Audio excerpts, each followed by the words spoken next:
kuri match ikomeye nk'iyo bagusinze ibitego bibiri mu gice cya mbere bigoye ariko icyo cya kabiri twagerageje gukosora biranga. Umukino ujya kurangira twabonye we na Eranga Kanga mutumvikana, ni ikihe kibazo cyavutse? Nta kibazo gihari, ntacyo nuko baturi kuvugana tugiye gukina bashyushye mu kibuga ariko nta kibazo gihari. Tugiye gukomeza shampiyona, mufite iminsi 3 yo kuba muri Kavarinze, nibura mukareba ko shampiyona yo muyigumana, murakora iki, muraganira iki kugeza ubu? Kwitegura tureko twatwara shampiyona ko turacyari ku mwanya wa mbere, yatumeze neza, nta gikuba cyacitse, umunsi wari umunsi wabo ariko natwe dushaka gukora igikombe cya shampiyona wabo. Urakoze cyane. Arakoze cyane rero Biramahire Abedi rutazamu ikipe ya Rayon Sport nyuma yuko batakaje igikombe cy'amahoro. Ikipe ya APR Football Club bagiye kwambara imidari ndetse bagiye no gushyikirizwa iki gikombe. Ramadan yavuze ko babari imbere ariko ntabwo ari igihe kirekire, so uyu munsi igikombe cy'amahoro. Noneho uzi ukuntu abasimbura baserebura kurusha abakinnyi, arimo arasoma igikombe nyuma yuko atanze inama zo kuri bench. Buriya ngo kuri bench habera inama nyinshi bari kugira abari mu kibuga. Abo rero n'abakinnyi ikipe ya APR Football Club bambikwa umudari uyu munsi. Urabona ko umutoza w'ikipe ya APR FC yari yanahisemo gushyira kuri fedo match, ntabwo yashyizeho paver inzira. Ariko hari akantu gato mise no marika, sinzi APR yatuje, nta n'akamaro ka winners. Oya buriya hari aho bategereje, ariko utakambara yanga se wakambara ntekereza ko bazi ko bagifite umusozi wo kurira. Ahubwo nakemera icyo ngicyo, bafite umusozi wo kurira. Ubuyobozi bugomba kubyoroshya kugira ngo batirara, bagomba kwirinda ko birara. Abafaransa babivuga neza ngo on a perdu la bataille mais pas la guerre.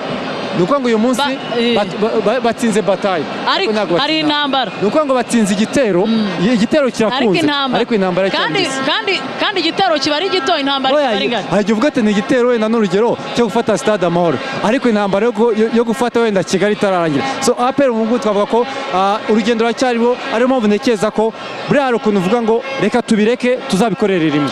Nibyo, iki ni igikombe cya 14 ikipe ya APR Football Club yegukanye cy'amahoro. Hanyuma ni bya bindi twavugaga ngo ese nibiza kuba boost, nibiza kuba boostinga mu rwego rwo kwitegura gukomeza shampiyona, kuko shampiyona y'u Rwanda isigaje iminsi 5 gusa kugira ngo ishyizweho akadomo. Hagati yabo n'ikipe ya Rayon Sport harimo itandukaniro ry'inota rimwe ku ikipe ya Rayon Sport imbere y'ikipe ya APR Football Club, ariko nanone nibize kubaha kwirara mu gihe bagera Ishyorongi, kuko barabizi neza ko hari urundi rugamba bagomba kurwana muri uru rugendo rwo gushaka igikombe cya shampiyona.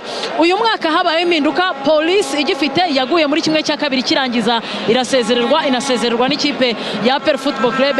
Ariko nanone Kayishema, mbere yuko mu kanya tuza no kwakira izindi interview, nyemerera nkubaze iki kintu.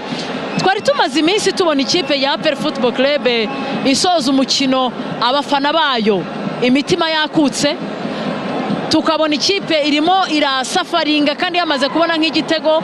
Ejo bundi twabonye ikipe ya Etincelle inyuma ibishyura ibitego 2 ku mukino bagombaga gutsinda bagashimangira kuguma ku mwanya wa mbere. Twari tumaze kubona imikino 2 ya shampiyona ya derby, ikipe ya APR Rayon Sport irangira ari ubusa ku busa. Uyu munsi batsinze ibitego 2, banabitsinze hakiri kare mu gice cya mbere.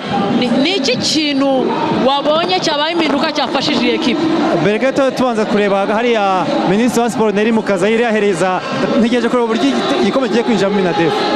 Neri Mukazayireza Claude Niyomugabo kapiteni ikipe ya APR igikombe cya 14 cy'amahoro atwaye. Niko bigenze koko, anateresante Claude ateresante rero ahereza igikombe Brigadier General Deo, akaba ari chairman wa APR. We biragenda gute? Kiraje gikomeze kizamuke, kigiye gutambagira, iki gikombe kigiye gutambagira. Arabwira ati mube muretse. Nize ko tugiye kumukurikira kugira ngo turebe nibyo tugomba kwerekeza muri Minadef. Niho kigiye ari gushaka inzira, urabibona? Ati inzira ni iyihe? Inzira barayimuhaye, agomba kugenda kikagerayo. Hariya haruguru hariyo CDS, umugabo w'ingabo z'u Rwanda, hariyo umugabo w'ingabo zirwanira mu kirere, ndetse akaba n'umugabo w'inkeragutabara. Bose rakamo ngicyo rero ko igikombe kinjira bundi muri Minadef kugira ngo kigaruke mu bakinnyi.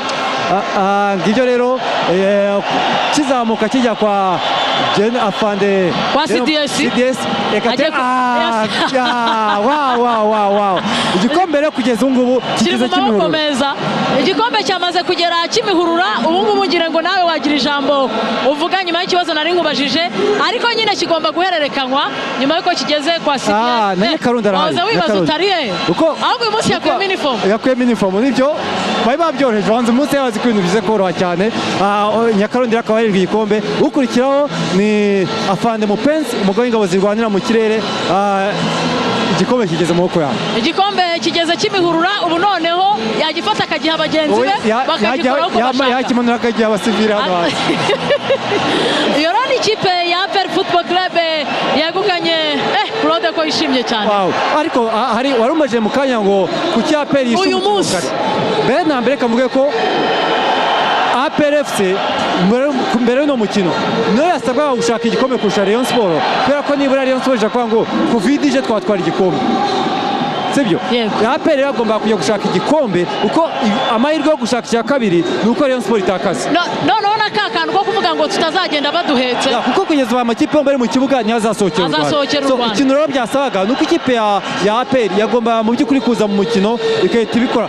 Nge navuga ko mu by'ukuri icyet cya kabiri APR Rayon Sport yarahindaguritse kuva ku munyezamu Kademi ndiwe wavuye mu izamu, ku baforunganye bavuyemo. Ibyo byose rero APR yagomba gukora ibishoboka byose umuntu watuje. Ikindi rega yaranayise staff yabo kubera ko abantu batangiranye Rayon Sport ntabwo bari kwitoza. Ibyo byose rero ndumva ko byagiye biyobora ikipe ya APR FC kwita yifuza kuba yabikora. Ikindi nuko yaba Kasa ndetse yaba n'umutoza batubwiye abaratero impande za APR zakora cyane kwa yakwa transina kwa Shiperi ndetse birakunda ikipe ya APR itwara igikombe. Ubu rero ni motivation kuvuga ngo iki turagitwaye. Ese ntibacitse intege reka tujye gushaka ikintu. Ni ikipe igiye gushaka n'igikombe cya shampiyona. Ibyo ni ibyishimo kuri kapitani w'ikipe ya APR Football Club akaba yitwa Claude uri gushyikiriza igikombe bagenzi be. Igikorwa remezo cyiza ubuyobozi bw'u Rwanda bwatwubakiye, barahindura itara tukajya mu mwijima tukagaruka mu rumuri. Nta bya bindi ngo itara riraka mu minota 90 bari kubitwara uko bashaka. Ngaya nguko rero bakunzi ba Waramutse Rwanda ni ikipe ya APR yegukanaga igikombe cy'amahoro cya 14 itsinzi ikipe ya APR FC ibitego bibiri byose ku busa. Bamwita Jibril Watara ndetse na Mugisha Gilbert bakunze kwita Barafinda. Ikipe ya Rayon Sport yarekuye akaba ariwe waje gutsinda igitego cya kabiri. Ibitego byabonetse hakiri kare dore ko mu minota 30 ya mbere igikombe cyari kimaze kubona nyiracyo, dore yuko ikipe ya Rayon Sport yari imaze kugayika itsindwa ibitego bibiri byose ku busa. Amagambo menshi yari yavuzwe mbere y'uno mukino, murabizi umuvugizi wa APR FC amagambo yagiye atangaza ndetse n'umuvugizi w'ikipe ya Rayon Sport bamwita Wasli. No mukino wari witabiriwe n'abantu benshi cyane ndetse n'abayobozi mu ngeri zigiye zitandukanye, dore yuko na General Mubaraka Muganga wahagarariye ikipe ya APR yarahabaye, ndetse n'umukino wabashije gushimisha umwana w'umukuru w'igihugu nta wundi bamwita Ian Kagame wishimiye iki gikombe cya 14 ikipe ya APR FC yabashije kwegukana itsinzi ikipe ya Rayon Sport ibitego 2-1. Ni umukino rero wari witabiriwe n'imbaga y'abantu, ibitangazamakuru bikomeye byari bihabaye. Match yacaga no ku bitangazamakuru bya Azam TV. Ikipe ya Rayon Sport rero iza kuhagayikira bayitwara igikombe cy'amahoro, dore yuko ubigiye gukomeza ihanganira igikombe cya shampiyona mu rugamba rukomeye irimo ihangana n'ikipe ya APR FC, dore yuko iyi rushinota rimwe ryonyine. Ngayo nguko rero bakunzi ba Waramutse Rwanda, nimba utarakanda subscribe iki nicyo gihe kugira ngo kande subscribe kugira ngo tujye twibanira no mu yandi makuru agiye atandukanye. Ciao.